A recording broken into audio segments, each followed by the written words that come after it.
Hi, I'm Michael DiGiovine. I'm the director of the Museum of Anthropology and Archaeology, and we're here at the exhibit, Becoming an Empire, America's Overseas Territories in the 1920s. And what we wanted to do, or the students wanted to do with this, was to kind of focus in, obviously we had a lot of overseas territories, but focus particularly on the Pacific territories. Specifically, we have artifacts from the Canal Zone, which linked the Atlantic and the Pacific down in Panama. We have the Philippines. We have a great postcard and a coin from the Philippines. The postcard shows the cockfight, which is of course very, in anthropology especially, is very iconic. We have this great big map from 1927 from the U.S. Geological Survey of Guam. We had taken, Guam was one of our territories, it still is, in addition to Hawaii.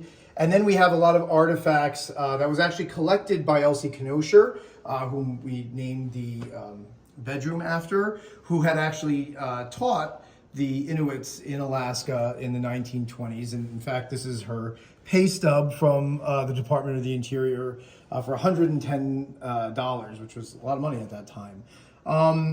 The point of this is really to show that just like we had a lot of people coming in from the 1890s to the 1920s, a lot of immigrant groups coming in, and then that just stopped, with the Anti-Immigration Acts of 1924. So too did we have a lot of annexation of territories from the 1880s, 1890s, and kind of plateaued in the 1920s, and we were very stable. But we sent people out to kind of acculturate and assimilate the native peoples there to become American. So we have Inuits, for example, in Alaska, and obviously Elsie Knosher was one of those people that by teaching them American schooling, you're also instilling in them American values.